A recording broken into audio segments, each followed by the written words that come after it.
get some work done. What do you think? Sounds like a plan.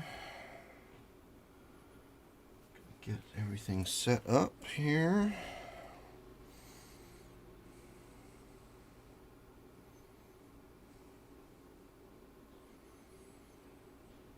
Dot all the I's, cross the T's. Dot the T's and cross the I's.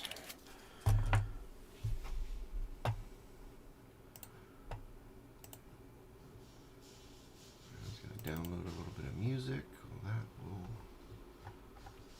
be going.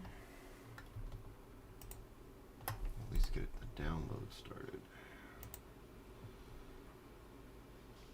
Zip up the files here first.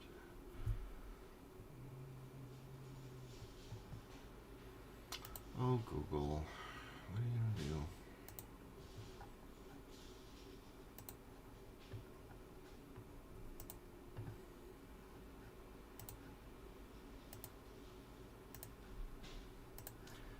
Alright, we're going to get started here. Download of files. We'll just start when it starts. Then we'll actually have some background music, which will help a little bit. I think that will go a long way. Got some intercessors here. Got a fun little crater thing I might do if I need a break. We'll get started. Bam. How's that? Getting going here. Got our assault intercessors. Got a big pile of other things here too, but we'll just focus on these three at the moment. Get them done. Pulling video from them at some point. And we will... Wow, that is the slowest download ever. Okay, maybe we won't have music today. Next time. Next time. That's alright.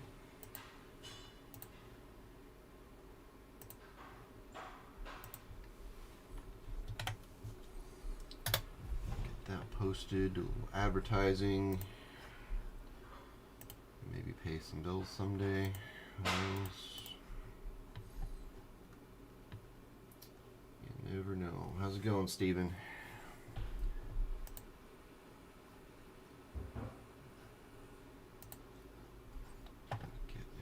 Set up here. There's lots of little bells and whistles to get sorted out. So I get this really old crater printed out and primed, and then it's been sitting doing nothing. So I figured I'd do that at some point today when I get bored. So that's kind of a little side project. I've got the intercessors I want to work on, try to get them done for a video. And whatever else we feel like working on. Still got this guy to finish up too. Let's get some eyes that need to be done. Lots of little detail work on that one. Still needs to be done. Yeah.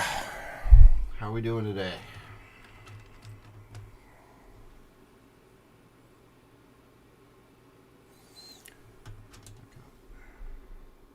Poor guillotine. Every time I try to print this little guy, one of the legs doesn't work. So next time I print him, I'm going to go overboard with the supports on the feet, because I'm pretty sure there's an overhang that's not getting supported, and then just the rest of the leg doesn't print until it gets up here to the next support. So I'm going to have to go back and do it right. Did get more resin show up this morning, so printer is once again running, printing out some of the December stuff from One Page Rules, the last of the Robot Legion stuff. At least I think it's the last of the Robot Legion. I think I remember reading that he's moving on from that army into other ones. But if you're at all a follower of One Page Rules, that on the Patreon, he's hinted at some of the stuff he is working on. The Beastmen was obviously a really big release for December. And I got some of those figures ready to print as soon as this job is done. But after that, there may be the kind of not Tau faction that look like kind of space samurai, and they look really cool. So I'm looking forward to that, even though I'm not a Tau player. But the army itself looks pretty cool, so I'll probably end up printing those and diving in there. So I think we'll start with some Intercessor stuff. So we're at the point now where I've done kind of the base stuff. Got the shoulders done. I should probably hold it on camera and not off. Like, hey, really cool figure, huh? Yeah, on camera is always good. Kind of the base stuff done. Hit the greens again. I'll go in and do highlights later.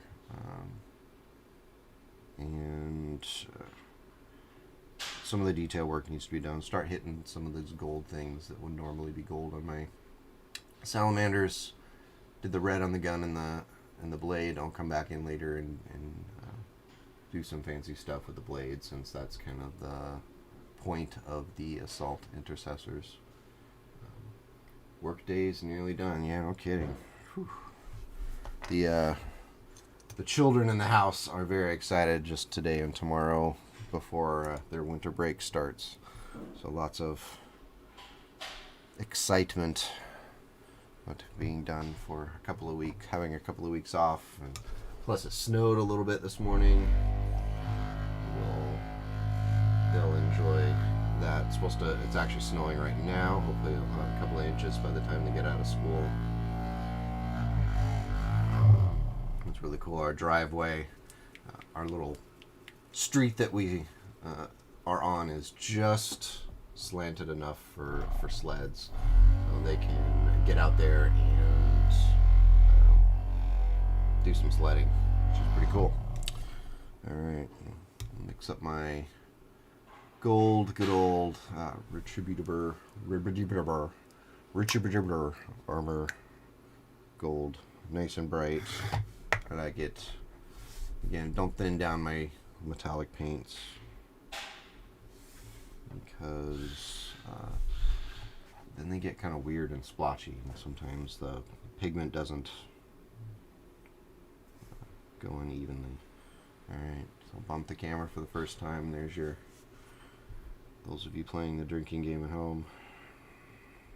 So hopefully, if you're in my time zone, you're not drinking already. It's only 10 o'clock, but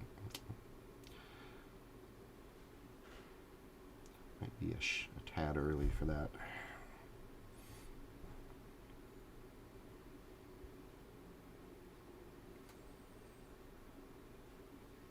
But overall, pretty good week.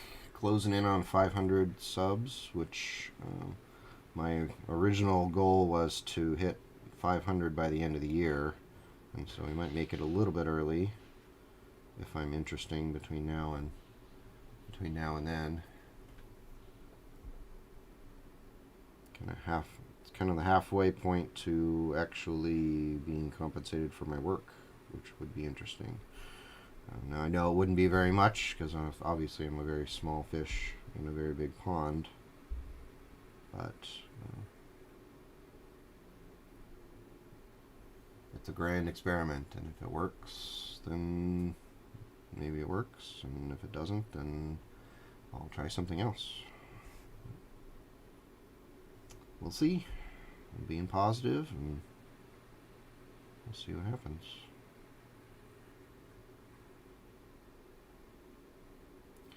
I've always liked the black and the gold on the salamanders.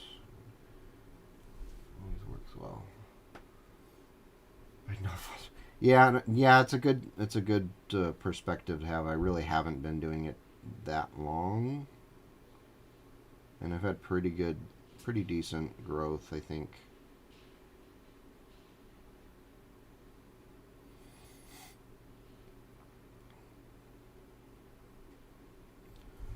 I don't have that knockout thing or the skills to that video that gets the 5,000 subs overnight thing, but I think if I just keep plugging away at it and make stuff that hopefully people find interesting, then I'll pick up, and it's been pretty consistent growth in subs per day. Just keep plugging away at it. Like anything else, you work hard and hopefully it will pay off.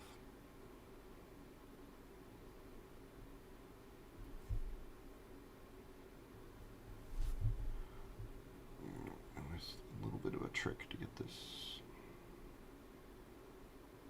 thing hurt.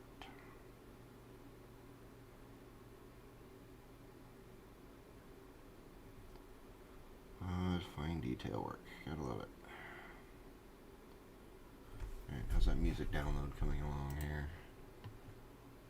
Not even halfway. Alright. Good job, Internet. Good job. Alright. We'll do shoulder pads as well.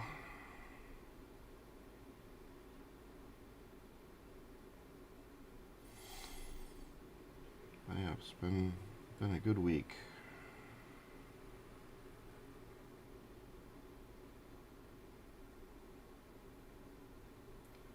Got a old buddy that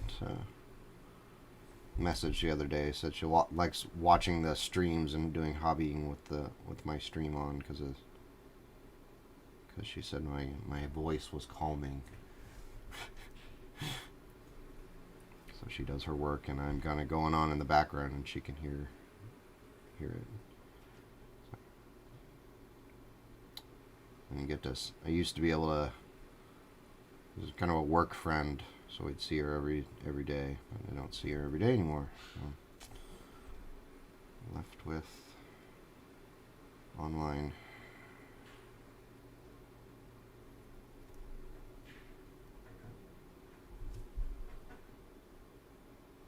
Focus. Focus, focus. Yeah, I just can't worry about it. It's like worrying about like subs and all that kind of stuff is not going to help. Like, just ramps up your stress and not going to get you where you want to be.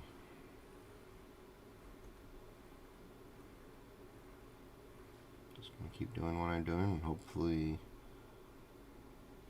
people will see it and appreciate it. I want to see more.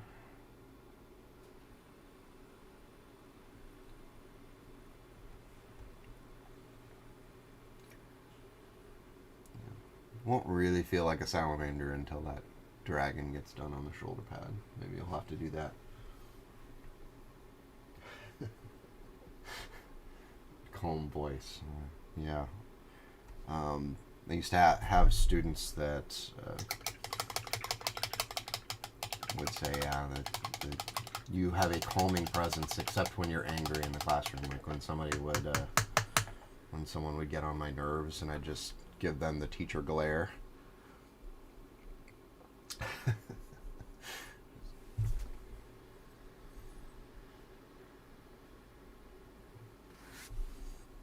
Get back to work.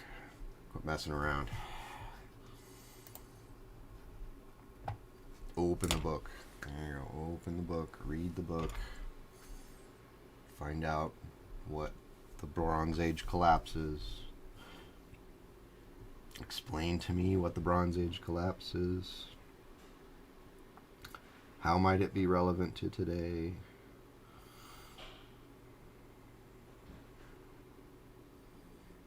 Complex systems. So we posted a really fun Justinian and Theodora meme this morning, and I saw it and was reminded of that was one of my favorite lessons from that year, that history year. Used to talk about how Justinian and Theodora were like history's first power couple, and really because they supported each other, they kind of accented each other's personal traits. And what Justinian was lacking, Theodora backed up. And the kind of the best example of that is during the Nika revolt, the Nika riots. Whole cities on fire,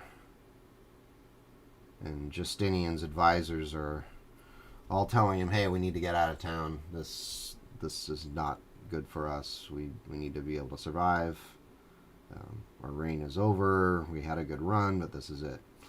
And everyone in the room except for Theodora, who stood up and gave one of history's kind of famous speeches, where she shames them into action. She's I know I'm, and she's being very sarcastic. She says, "I know I'm just a woman, and I really shouldn't have a voice in this discussion." But, and then she goes into how it would actually be. You could live your rest of your life and be miserable because purple is the noblest shroud. You'd rather die in a noble guard than live the rest of your life as a nobody. And so she kind of shames them into action, being the only one in the room is willing to stay and fight.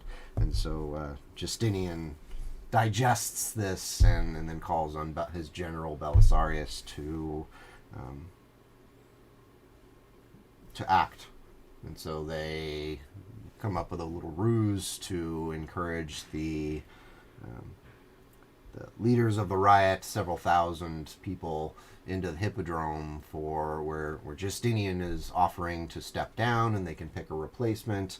And it's all a ruse because once the rioters, the leaders of the riot show up, Belisarius uses the Imperial troops to close all of the exits, and then they march inside and slaughter everybody. And thus ends the Nika revolts, and Justinian gets to retain his crown. But it's a really fun lesson because it really highlights, especially for that age group of working with middle level students, under hitting that lesson that you choose your friends wisely. Choose friends that accent you and make you more successful, because that's exactly what Justinian did, surrounding himself with people who helped him be successful, and sometimes that would be in virtuous ways, and sometimes you have people, in the case of Justinian, guys like John the Cappadocian, who was a kind of legendary for finding Justinian the money anytime Justinian needed to go out and do a project, be it construction or military, being able to find money by going out, and he's basically a mobster to say, go out to a rich person in the city and say, "Congratulations, you're contributing to this fund for Justinian's reconquest of Western Rome." And if the person didn't pony up the cash, then John the Cappadocian might find ways to make that person disappear, and then all their money goes away anyway. So remarkable how a little shakedown can result in improving your financial situation. But having good friends in the right place at the right time, that's definitely one of Justinian's strong suits. Belisarius, of course, pulled his butt out of the fire on multiple occasions. An amazing general. Only limitation on that one was that there was just one of him. Music is finally done downloading here. We'll get it downloaded. Yeah, there was only one Belisarius, and really Justinian needed 3 or 4 of them, because every time he would send Belisarius out to go do something, the elsewhere in the empire would fall apart. So you'd just send Belisarius from one end of the empire and back, trying to put out fires. He himself was a brilliant military commander, probably one of the best in human history, at least recorded human history. But just one person. It can't be everywhere. So if you like stuff about that history, various legends from across the world, yeah, I think I've seen a couple of their videos. Yeah, it's good stuff. I really liked talking about Justinian and Theodora partially because of that lesson about choosing good friends. And that speech from Theodora, which was recorded, and we have it. What I would typically do is, by this point in the class, would be about a month into school before we got to this, but IDing that one girl in each class period who was kind of outspoken or bold enough or brave enough to do it, and I would give her the speech the day before and give her the opportunity to read it, and a couple of them actually memorized it over the years, but show up the next day in class, and I would go through the story. We're doing the whole Mr. Mechfrog show, or I'm introducing all the people and putting their names on the board and drawing this big map of Eastern Rome. And then we'd get to the point in the Nika Revolt where Theodora stands up, and I'd call in the girl to stand up, and she would read the speech. And some of them over the years were just amazing. Like, they'd really own it, and just has this super sarcastic, kind of condescending tone, shaming these the rest of the men in the room into action. Just a really amazing kind of teachable moment. And empowering for that student to say, hey, this is a strong person, someone who really had no business being recorded in history, except for the fact that her own personal will and drive to succeed pushed her into human history. So that's really cool stuff. I love those kind of moments where history is changed not by generals or kings. Well, in this case, she was empress, but she really shouldn't have been empress. She was a commoner. She was would have most likely been a harem girl, a prostitute, if not for Justinian to fall in love with her and marry her. Well, pretty amazing.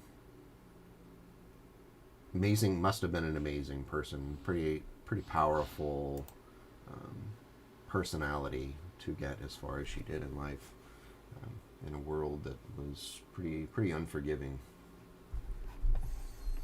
All right, I think I've got some music now. I can actually get it going.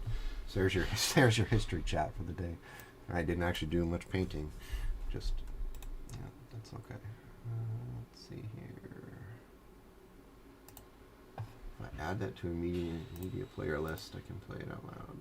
Let's see here. Oh, that's kind of loud.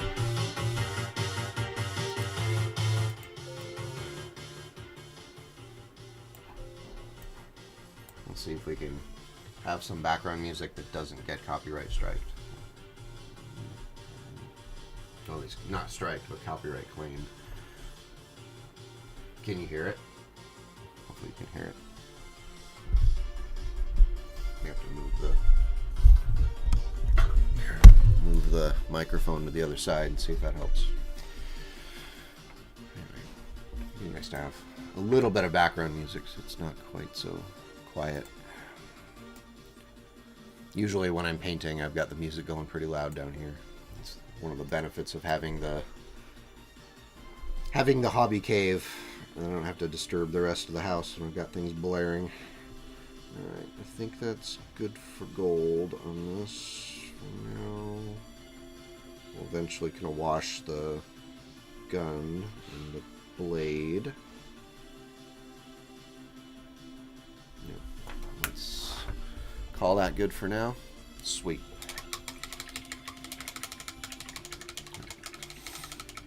Absolute silence isn't as deafening anymore. So now you're closer to the painting cup, so you get to hear the sound. Good times.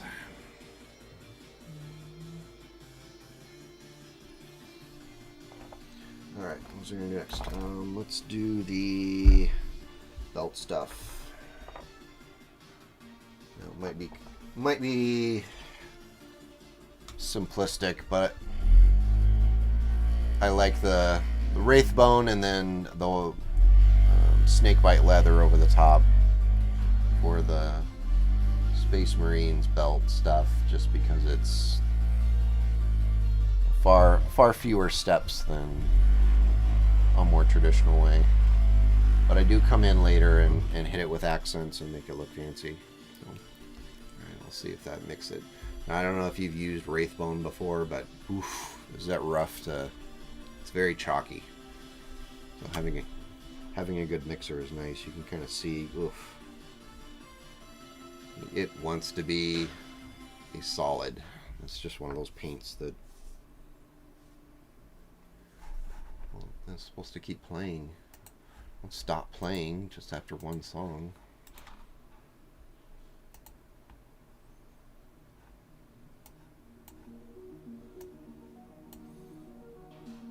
Alright, we'll see if that will keep going here.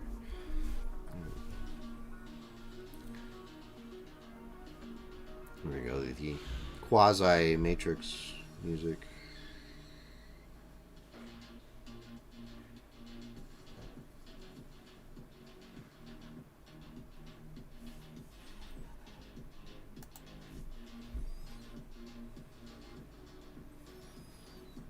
Eastern Roman Empire was one of my favorite units because it starts the year for that grade level.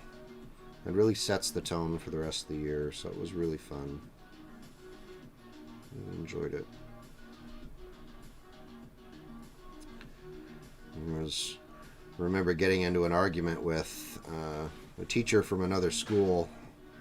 We were in our summer meetings trying to get ready for the next year and talking about curriculum roadmaps and all that kind of boring stuff. But there was discussion about, oh, well, we need to buy some time for something else that they wanted to cram into that year's worth of education. And she's like, oh, well, it would be an easy way to do it is just don't teach Eastern Rome, because it's if we just drop that, then that'll buy us 3 weeks to do this other thing. And normally I'm not a person who wants to get into an argument with someone, especially not in person. But I definitely had an issue with that, and we had a pretty heated discussion about why Eastern Rome was really important for starting the year in a discussion of medieval Europe and the rise of Christianity and even the rise of Islam in the context of the fall of Constantinople and the impact that the Ottoman Turks had on the world. We talked about it. Pretty strenuous disagreement over that. Ultimately, it was retained, thankfully. Though maybe now that I'm gone from that district, we'll see.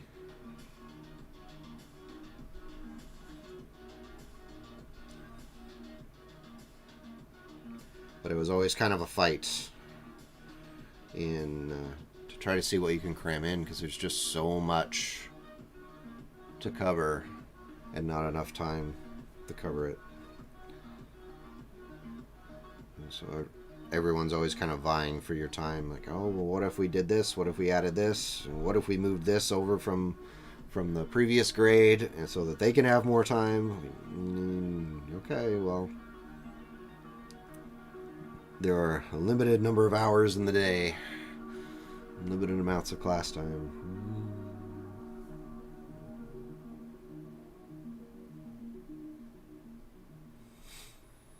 Like, already when they moved in that district, they moved the requirement for state history down from high school to the middle level, and that took half of our year. So we used to be able to take our time and cover medieval from the fall of Rome all the way up through the Renaissance and Age of Exploration in one school year. But then they shifted that state history requirement down to that grade, to the 7th grade, and so that cut the year in half. So we still had to cover the same amount of content in half a year instead of a full year. So it became a very interesting math problem, trying to figure out, okay, we have 4.5 months, closer to 4. With all of the interruptions, you lose about a half a month to all the other various interruptions with the school day over the course of half a year, assemblies and school days off and snow days and all that kind of stuff. So you figure you have about 4 months. 4 months to cover about 1,000 years. And that's not a very much time to get through what you need to do. So quite literally got down to picking days and said, I have 3 days to cover this thing. I have 4 days to cover the Renaissance. Can you teach the Renaissance in 4 days? Not very well.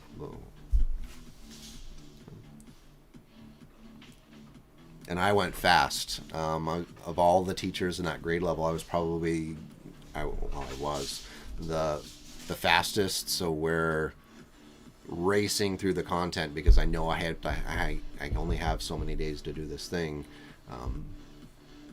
And it did put a lot of pressure and kind of cut out the cutesy stuff. And that's kind of what led the other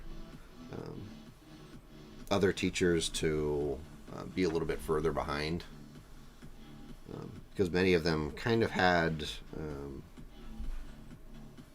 some of them came out of the elementary experience, and so they had much more of that kind of project-based mindset. So there was lots of projects that they did that I didn't do in my class because we had so much time, so much to cover. It really is interesting how different classes can be, and a teacher makes a really big difference. Teaching style and focus. Like, what do they want to focus on? What do they want to emphasize? Makes a big difference.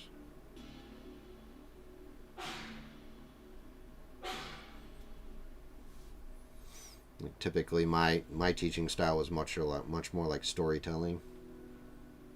So it seemed kind of old school, where the kids had notes. They were taking notes, and I did a lot of talking, but it wasn't like lecturing. It's much more like storytelling. Today we're going to do Justinian and Theodora, or today we're going to talk about the Inca and Atahualpa and the rise of Cortez in Mexico, and very narrowly defeated an empire. All of those things much more like stories than lectures, and I think I was able to get through more content that way. Because it takes longer if you sit kids down and hand them the textbook and say, here, read pages 224 through 245. Good luck. Oh, and answer these questions by the end of the day. Which unfortunately is how my son is currently being taught, which is a little frustrating.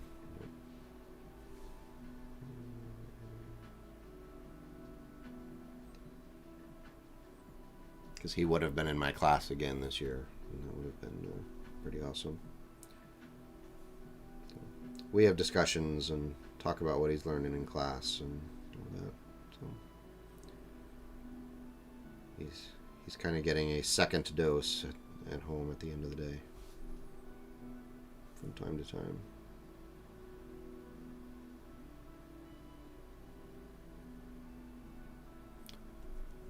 It's all good. He'll figure it out.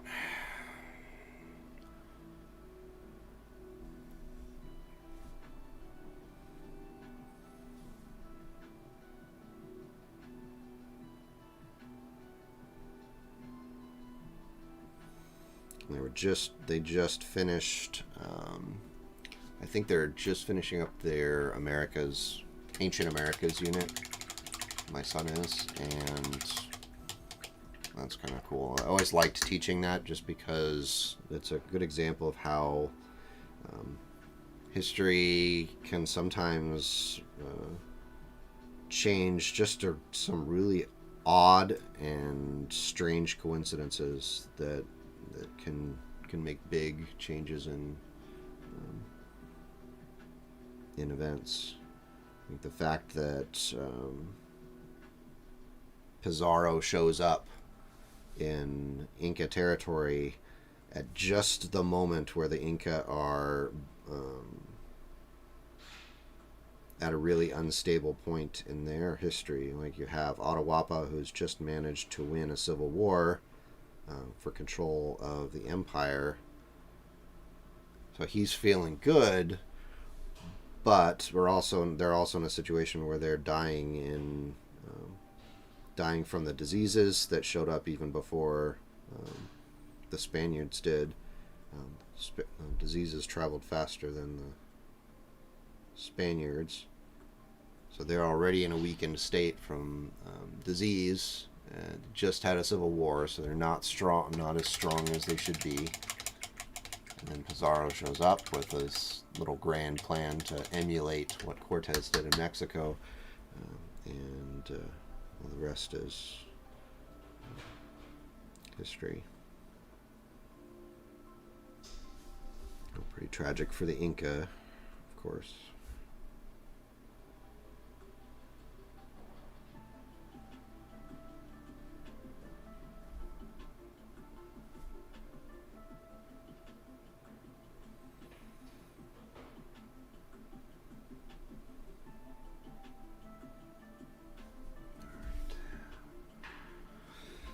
Looking good there.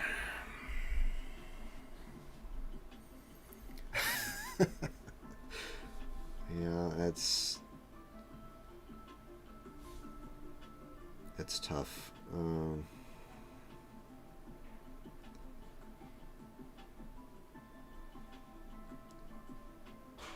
so many ways, they were men of their time. Like, you have that kind of arrogance that led people to make terrible decisions that destroyed so much history, and that's kind of my biggest pet peeve even today, when people do things to destroy history, historical artifacts. When ISIS was running around in Syria and Iraq breaking stuff, that just drove me up the wall. But deliberately destroying culture, deliberately destroying history, that's, even if you wanted to make the argument that the conquest that's just the state of the world, is one party conquers the other and they take over land. I mean, it's not like the Spaniards invented invasion and conquest, but what they did to deliberately destroy history and deliberately destroy language and culture, that is unforgivable. There's no justification for that.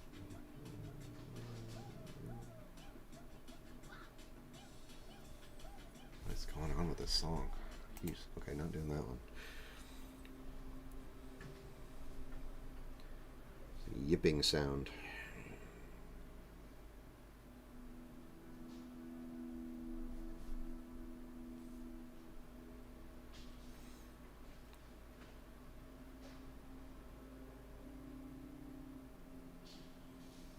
Yeah, destroying those books, destroying the Maya texts, destroying all of the silver artifacts just to ship it back to Spain. We don't know what was lost, and that's a real shame. And we'll never know.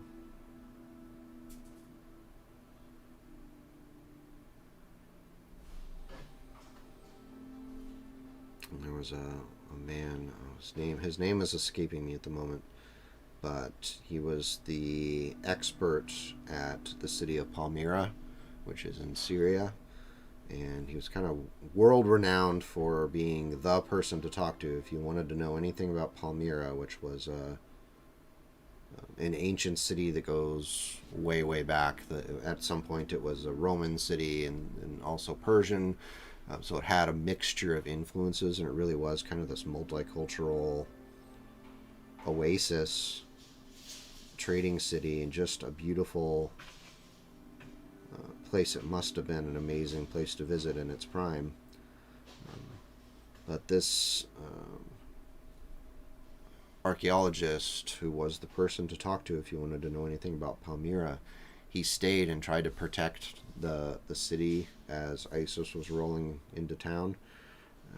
And he helped hide artifacts from the city so that they couldn't be stolen and sold or destroyed by ISIS forces. And they captured him, and he refused to give them up. He wouldn't tell them where he hid the artifacts, and they killed him for it. And so he quite literally died to protect history. And it's just heartbreaking. Maybe I'll have to find the article and post it on Twitter later, but dying to protect history so that it won't be wiped away by evil people.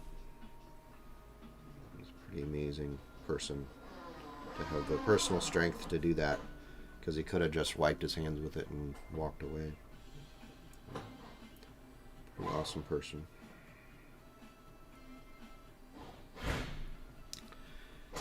Alright, Space Marine. Base coating with Ragebone, action packed.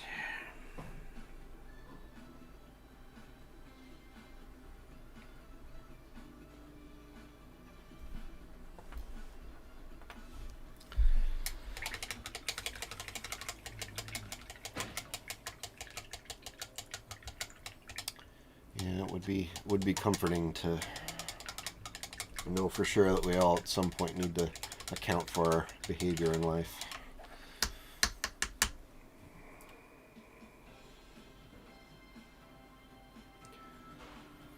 Since apparently we don't have much of a internal conscience these days. Many people at least seem like they don't. Just do whatever feels good, whatever you want in the moment. You just have to constantly shake up the Wraithbone, or else it turns into gloopy garbage. Alright, well, let's give that a rest. We can do the Wraith, but we can do the leather. We can do more gold. We can do whatever that is. We can look at Bat Bear. My son did Bat Bear, apparently. Oh, I hope that vacuum is not too loud. Is that vacuum too loud? Might have to end the stream early because the guys are working downstairs. Let me know if that vacuum is too annoying. Good morning. How's it going, Samus? Yeah, beautiful day out. I don't know if it's still snowing, but it was when I came downstairs. We'll get a couple of inches. Okay, it just ended. So. All right. Let's do some details on the Sergeant. Because he's kind of like the star of the show anyway with his power hammer. We'll run the shop vac and have loud music, and I'll mix paint, and we'll get the air purifier going full blast. Got a good 150 decibels to wake you up in the morning. All right. Still is up here. Okay. We'll get a couple inches. The boys are super excited about the snow. Where we lived before, the snow would typically be gone by the afternoon. It would snow overnight or in the morning and then be gone by the afternoon. So they would very rarely get to enjoy it. So I'm going to do his shield in black and then do a white over the top. But in the meantime, we can do the skull and the wings underneath.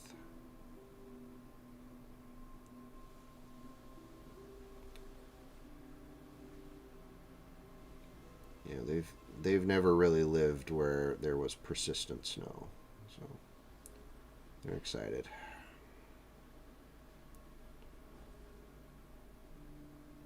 Meanwhile, I lived in Missoula for a year and was used to. I got pretty used to that year. It was just snow on the ground. It snowed, and then it just stayed on the ground for the next 2 months. That was an experience.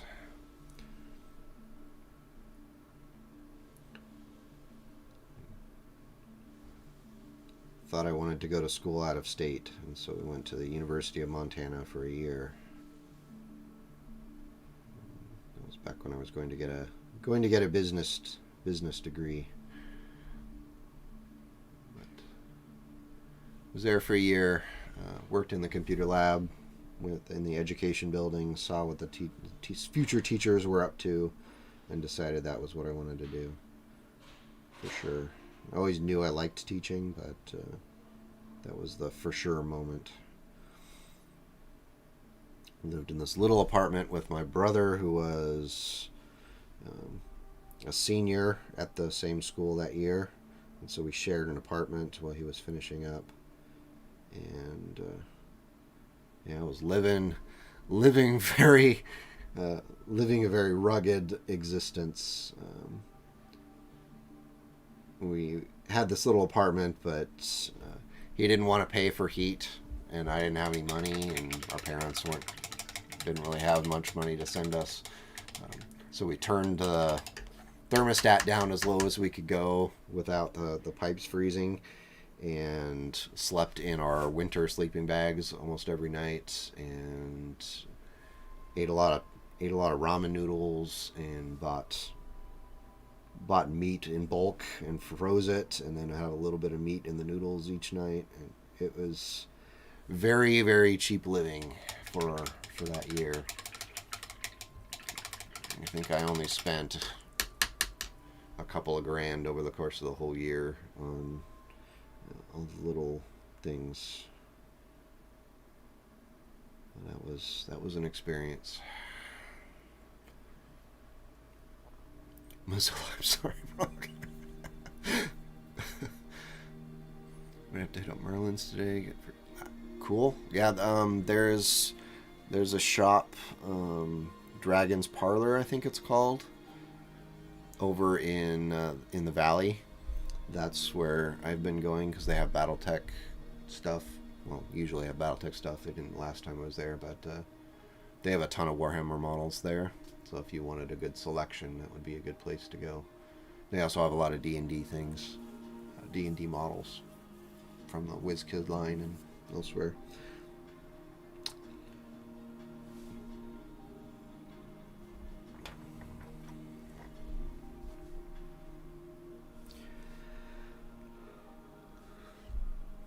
Yeah, that was a wild and woolly year.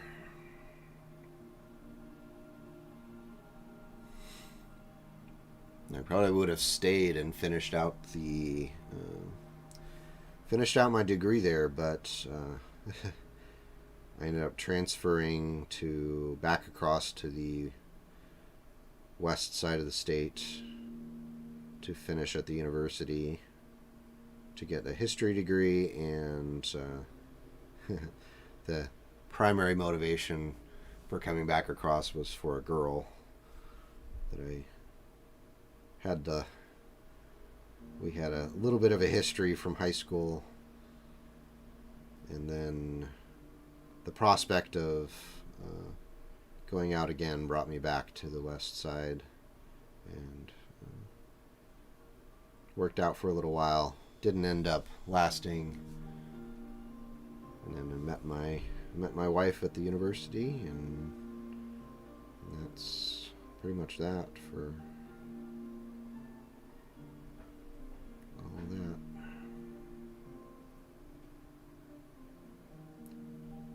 And our first date was actually playing chess. So I met her in class, and somehow, and I don't remember the conversation, but somehow discovered that she liked to play chess too. And I played chess all through high school. and so we decided we would meet up in the dorm and play a game of chess, and that was technically our first date, meeting up to play chess. And our second and third, I think, was to play Diablo 2. This was back in the early 2000s. Coming along.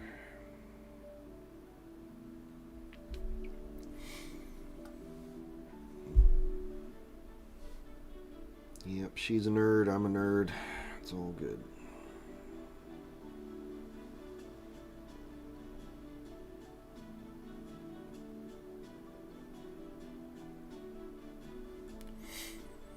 Flayed ones.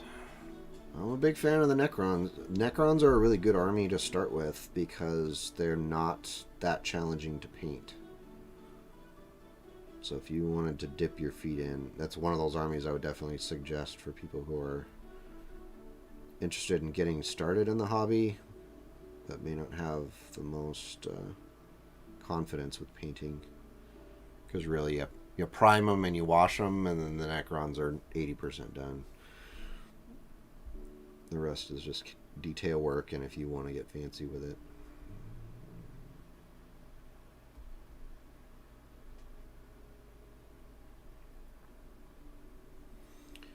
Alright, so we did silver on that, so we got to come back in with the lead belcher there.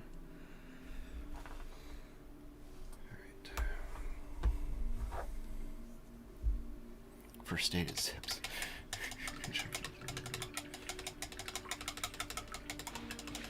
Oh, that's awesome.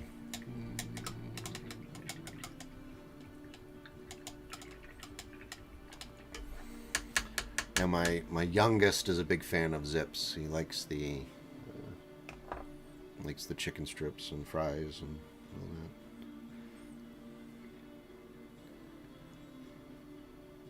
It was kind of silly. They have a preference for this and that, but really they're eating the same thing at every restaurant anyway. Like, all you get is chicken strips and fries. It's the same everywhere. So why do you have a preference? Oh, I just like the taste here or there. Like, you can't tell the difference. Chicken strip from Jack in the Box is probably the same as the chicken strip from Zips, but just there couldn't be that much of a difference that you would notice. It's all good. Alright, let's do I think doing the snakebite leather will help these guys come alive a bit more. Belly buster.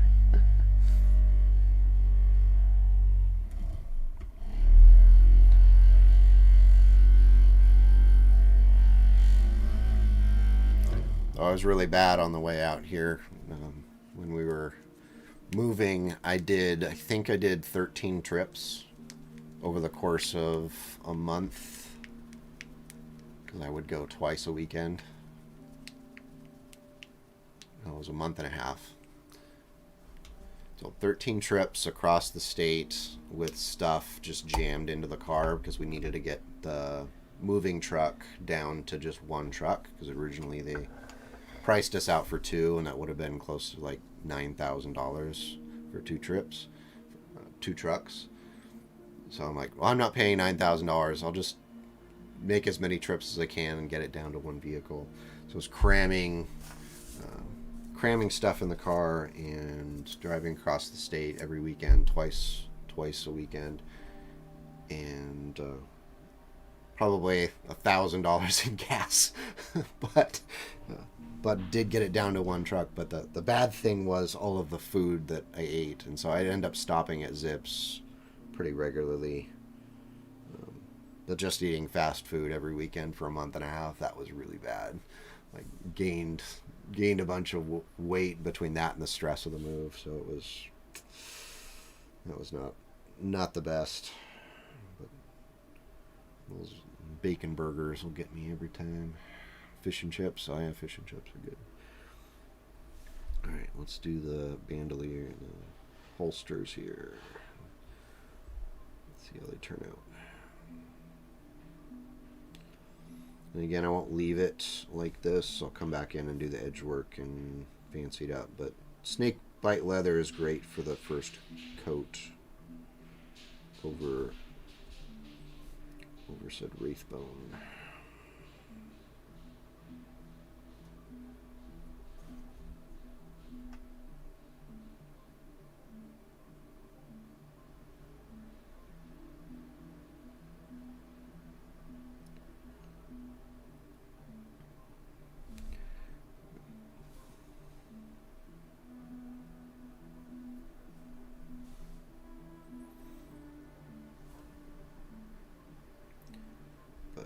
Snakebite leather is awesome for this because it's nice and dark, and then you can make it come back later and hit it with the lighter browns.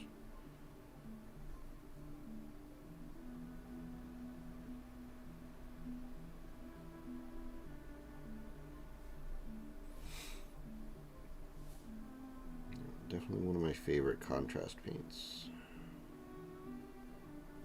Makes this process a little easier. So I have to spend all day on the holster. Honestly, how much time do you spend looking at the holster on your Space Marines? Probably not very much.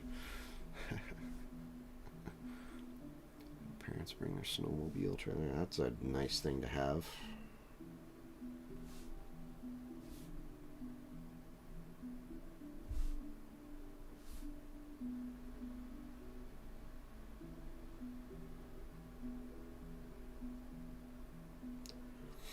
You know, one weekend a friend had their RV, and so we packed their RV full of stuff. But we did get it down to one truck, but it was pretty close. When they left that day, my car was completely jammed full, and the truck was completely jammed full.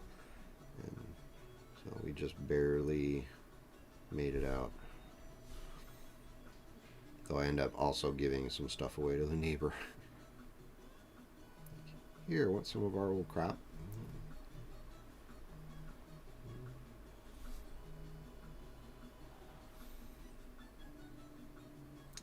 It was an interesting time. That housing market was crazy over there. Just amazing. Like, I really appreciate the person who offered on our house, but I don't know if it was worth that much money. I'm glad they were willing to pay for it and the check cleared, but oh boy.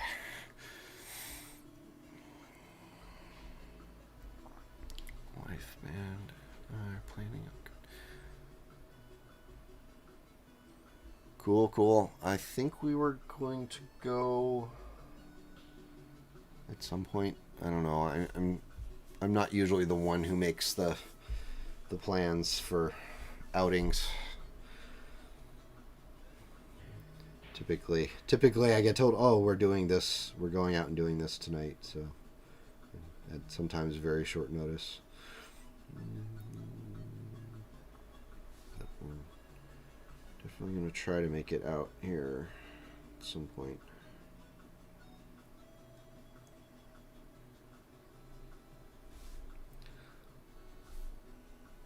And the kids are off after this week, so we'll have time.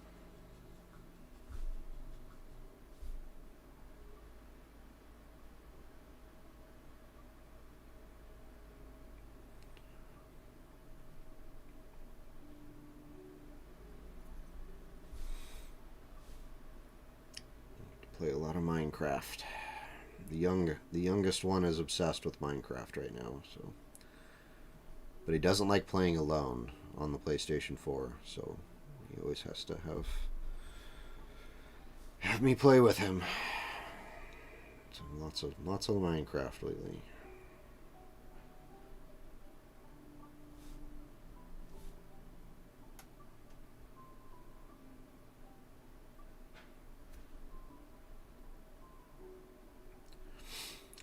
Though he's also cursed with.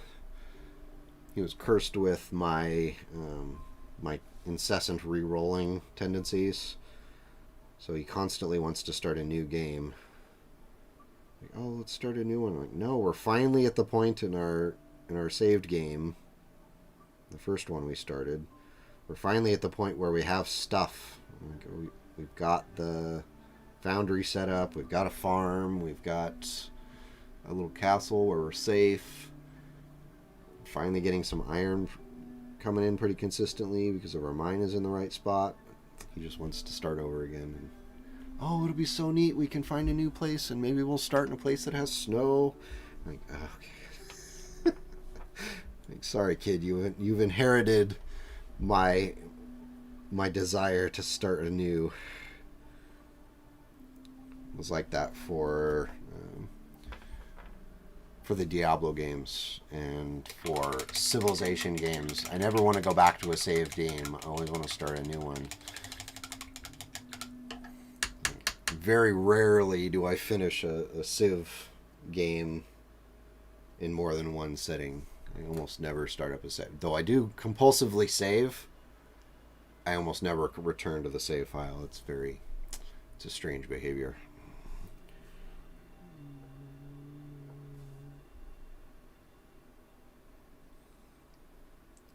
Always want to start a new one.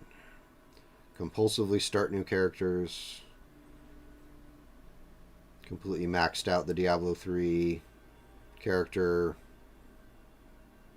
pool, and then constantly delete the oldest one and start a new one. Like, oh, I know I have 4. I've done probably 16 sorceresses, but I want to do another one just because.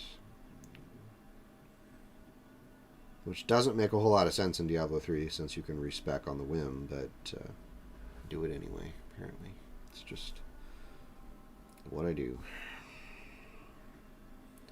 It was really bad for Diablo 2 because you couldn't respec in Diablo 2. And so every little time I wanted to do something with a different character, I'd have to re-roll. And maybe that trained me to do it. Oh, bump the camera. Drink.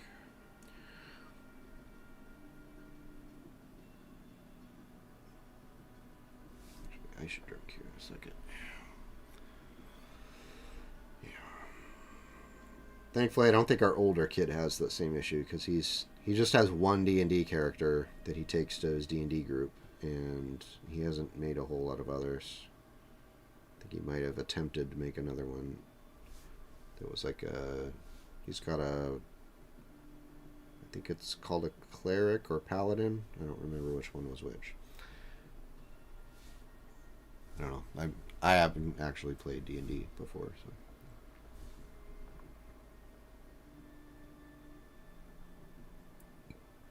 Don't know the classes very well. Though I did recently learn that Artificer was a thing, like an actual class, and so now I actually do want to play D&D so I can play an Artificer. Like make stuff, like piecing together gadgets and that kind of stuff. That's the class I want to play.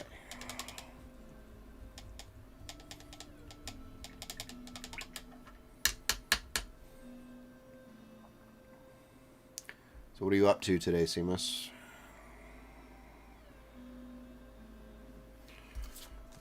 Put Bat Bear away for now.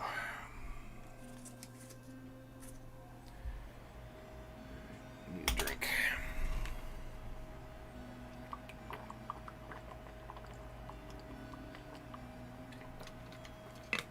Oh, that's cool. We've got all of the books. That's good.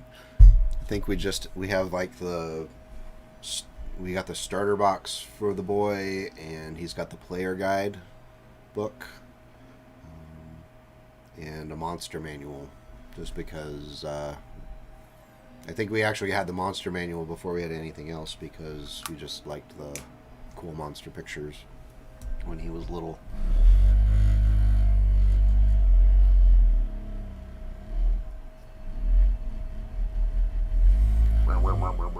Okay.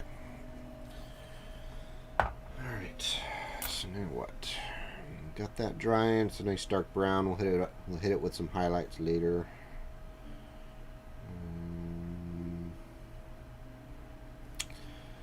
Alright, gold on the shoulder pads we could do. We do need some lead belcher on some stuff. Let's do that.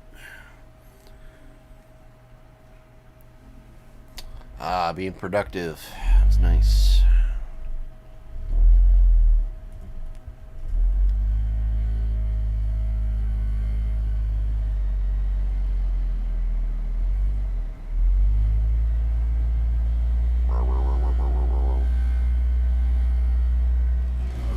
See, this is the illusion of progress here. So we've got these three that we've actually done progress on, and then all of that, which we haven't even touched, besides the wash. So it's the illusion of progress. Get the backpack for the sergeant, and 2 backpacks for this. There we go. So you could do the lead belcher on the backpack. Oh, that's what I've been I wanted to ask you about good Thai places around here. That's the one thing we've been really missing since moving over here. There was a Thai place right near our house where we would frequently visit and then get takeout quite often. Thai coconut curry. Nice high quality cultural appropriation as we consume. Yummy, yummy, yummy. Need a good Thai place, and then need a good barbecue place too. I know there's one about 20 minutes away, but we haven't been to that one yet.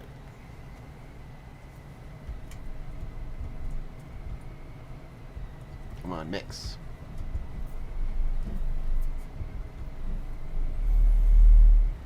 Alright, we'll have to check that one out.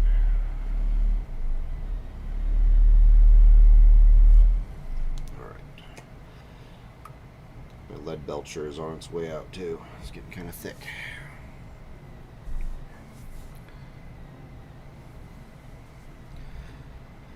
Alright. Let's do some backpack work.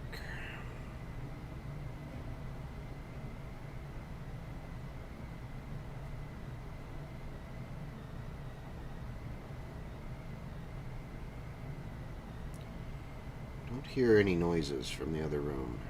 It's starting to get curious about what they're doing today.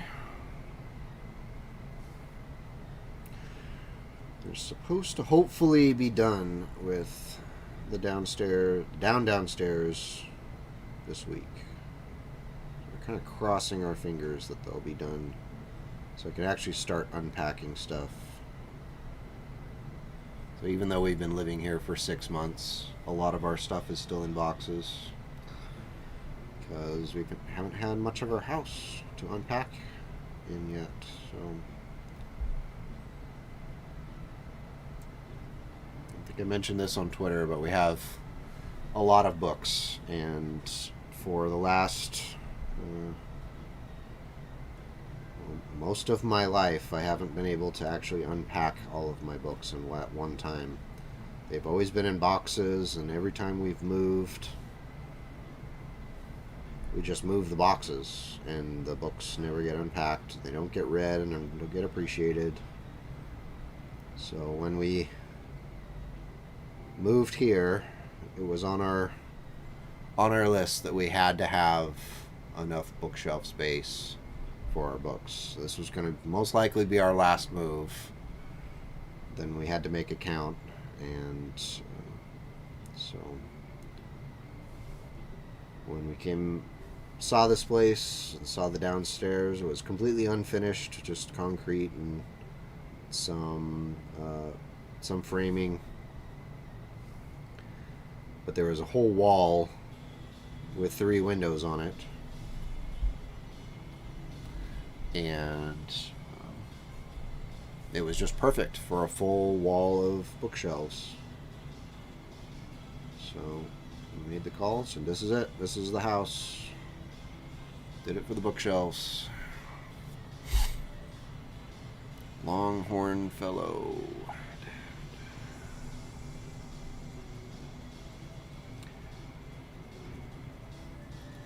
So I'm really the only one who likes barbecue, like barbecue, but the kids will eat things at the barbecue place that typically they have. They're a little picky. But my oldest son is obsessed with cornbread.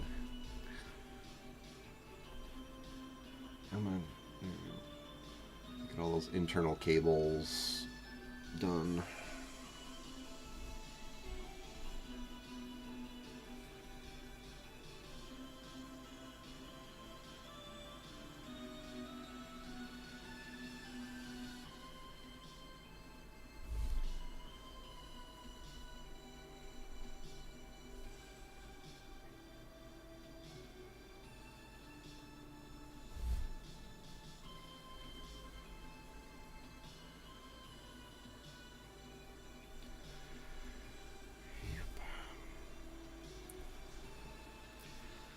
It'll be nice once all the work is done, because then we can actually go out and kind of do more things. Because sometimes we don't have a whole lot of notice when workers are going to be here and when they're not. So we kind of just had that. Our whole summer here was just being here, working on projects, working on fixing the house up, because we don't really know when workers would show up. It was a little while and woolly.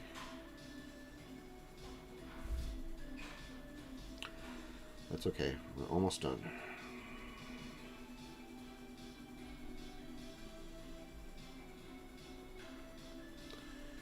Alright, come along. So you can see the benefit of the zenithal highlight on the backpack. The transition from a bright green down to that darker green, that's all the base coating it with the black primer and then hitting it from the top of the white, and then the white showing through. So here's your painting tip of the day there. Value of the zenithal highlight, definitely represented on the Space Marine backpack. They almost always look good when you do that. Whatever color you use.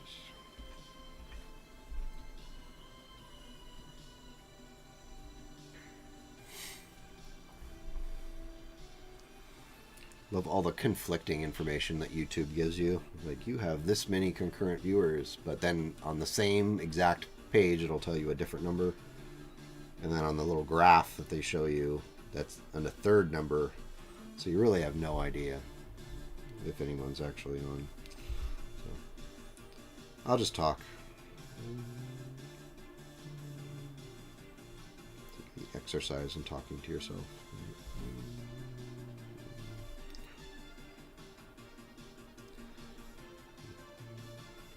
At least one person's listening, right? Hello, hello, viewer, viewer.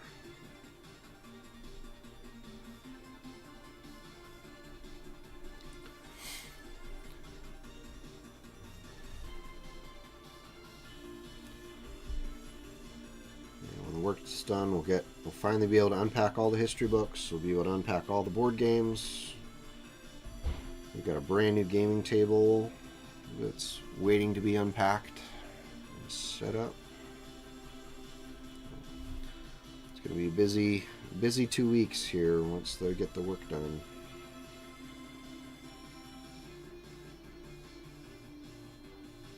I think that really just paint touch-ups. They've got a couple of doors they need to fix and attach, and then we'll be done. At least done with that room. There's some other stuff that needs to be done, but not in the downstairs.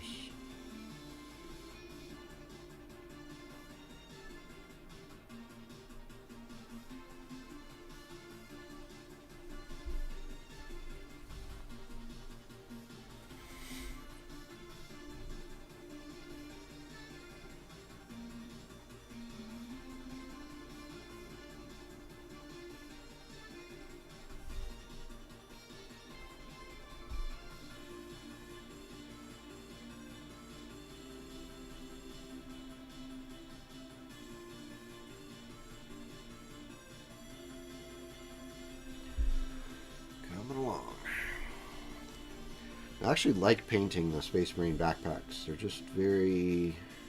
You can kind of get into the groove. And just get them all, hammer them all out at the same time if you wanted. There's not much trick to them.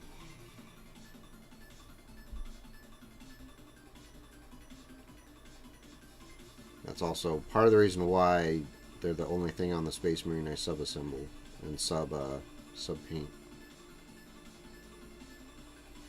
Just, they're a lot easier to paint off the sprue, off of the Marine. If you try to attach them and then paint them, all of this stuff on the inside is really hard to reach.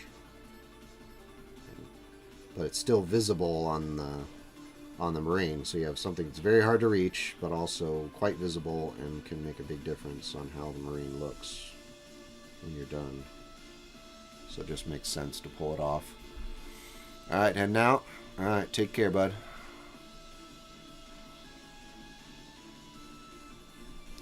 Thanks for coming out. Appreciate it.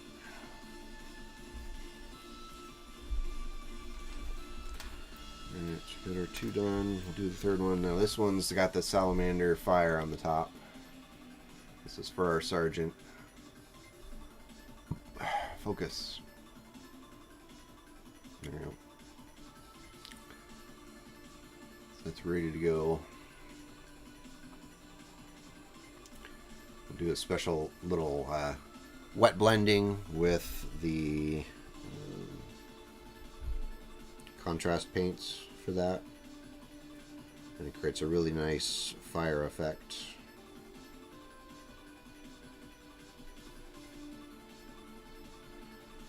It will look awesome.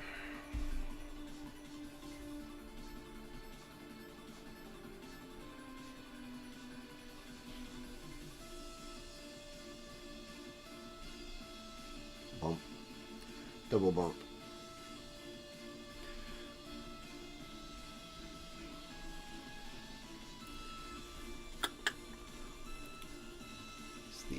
Hat wearing is the giveaway that I need a haircut. And looking woolly again. And a shave.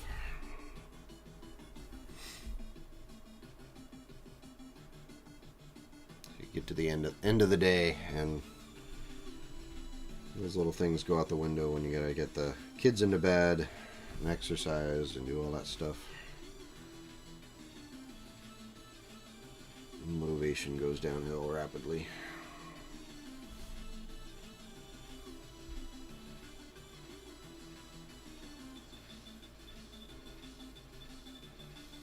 I'll do it tomorrow. Do it tomorrow. Well, it's tomorrow.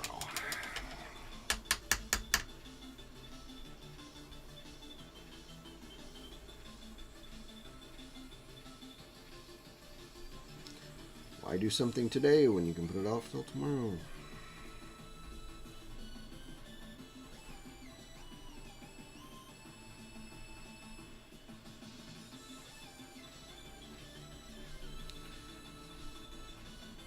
Did I really do that? What? How'd that happen? I just smeared it. I blame society. That wasn't my mistake.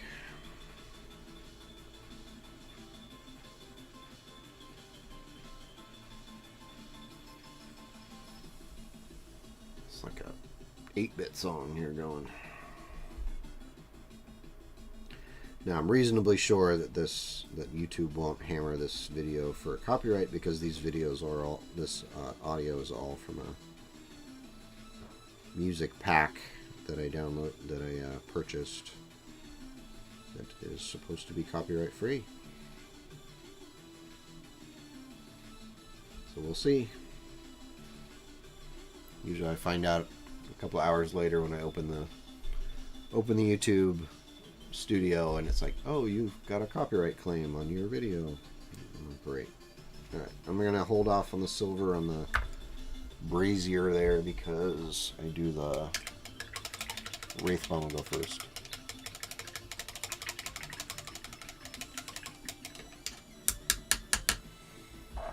And you drink first. Water is good.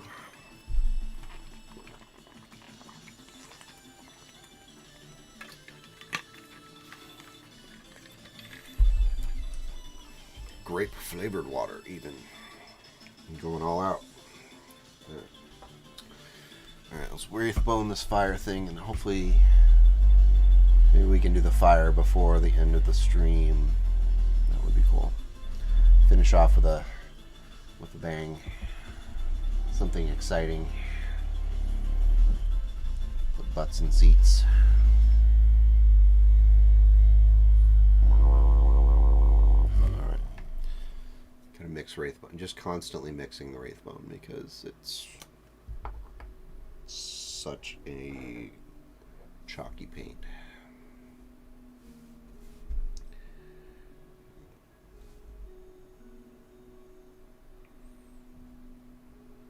So really important to do it thin, and much better do a second layer, second or even third layer of Wraithbone rather than trying to do it too thick. Because oftentimes you'll need to do a second layer anyway, and then you're just dealing with a loss of detail on stuff. So on a brazier like this, I would do the metal last. So I'm going to do the fire effect on all these little openings first, and then come in with the metal afterwards, because the metal will cover all the sins anyway.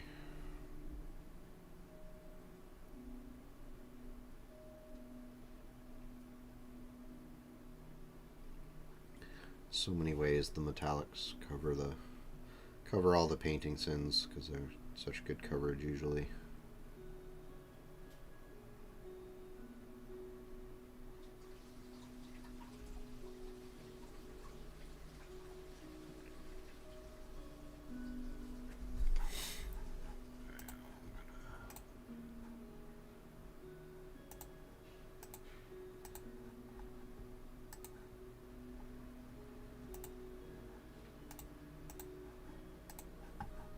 Last advertisement, and now that we're in the home stretch here, do another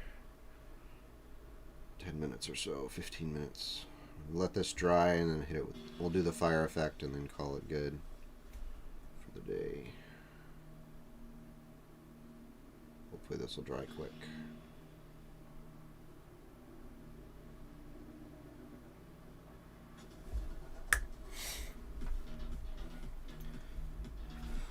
Let it dry, hopefully.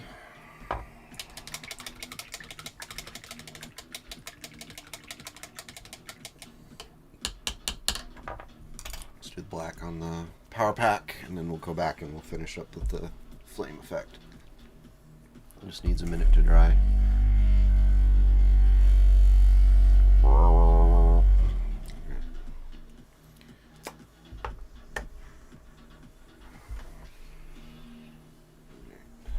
Each one of these, the pads on the shoulders are going to be black, so we hit those.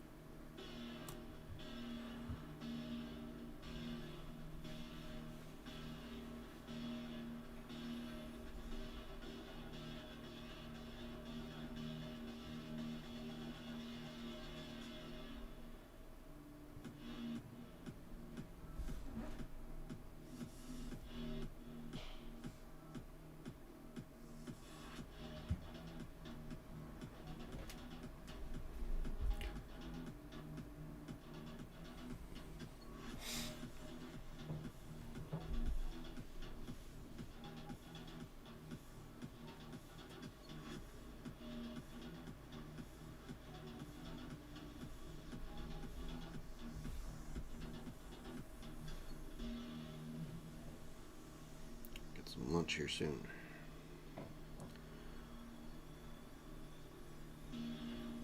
Stomach's starting to growl. We got some bears in it. growling.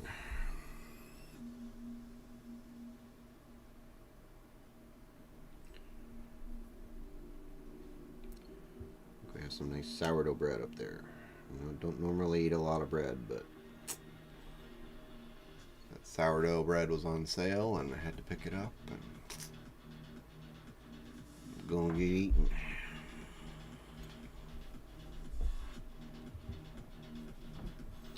Someone's got to eat it and hope it self-actualizes.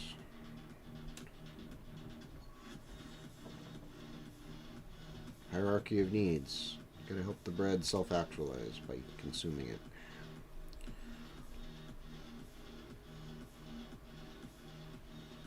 Good old Maslow. You say, McFrog, that's how you justify doing everything. Yep, there you go. You got me.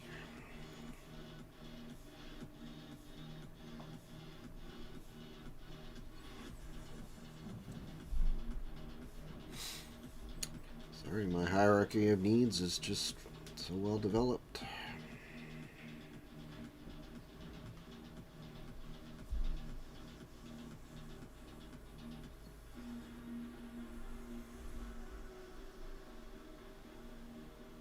Bump.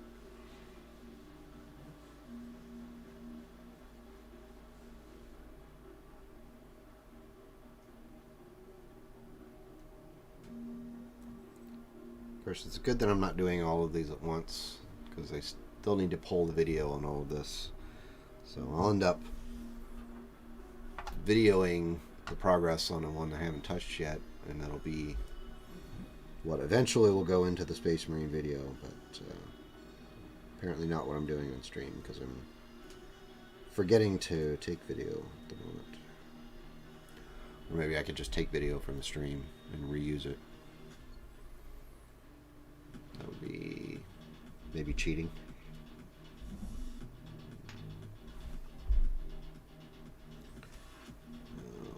It's not quite. I'm going to have to come in and do another layer.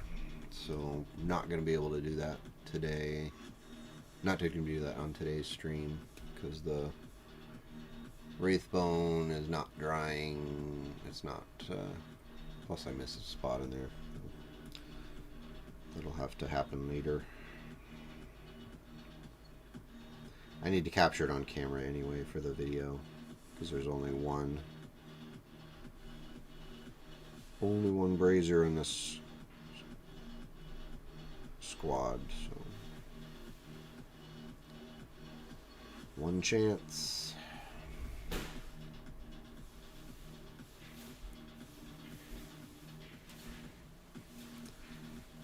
here and work out there now. We'll see. Coming along. Space Marine backpacks are just fun. I don't know why. I can't really explain why they're fun to paint. They just are.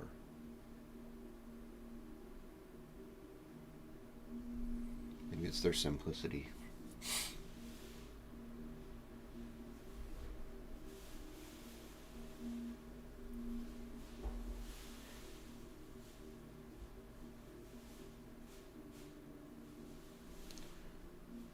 Not too complex. Just doing what you're doing. And then do it 10 times for all 10 Marines.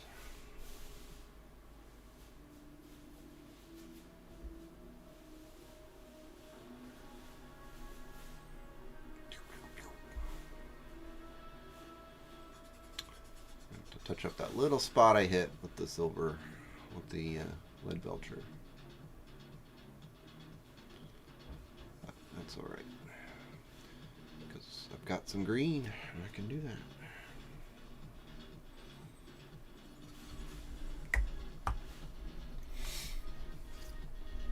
Alright. We are at an hour and a half. I think I'm gonna need a break. We'll wash the brush out and clean it. The old paint soap. This is good stuff. Gin-tastic Drunken brush goop. Had good luck with it. It's kind of pink at the moment. Doesn't come pink, but you make it pink when you paint a lot of red, AdMech stuff.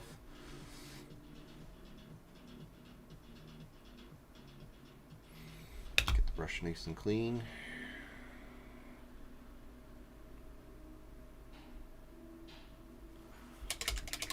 And call it good. So, those of you here, appreciate you coming out. You're awesome as usual. I will probably stream again tomorrow, unless something happens and makes that impossible. So I will catch you later. Take care. Be awesome. Make the world a slightly better place today and tomorrow.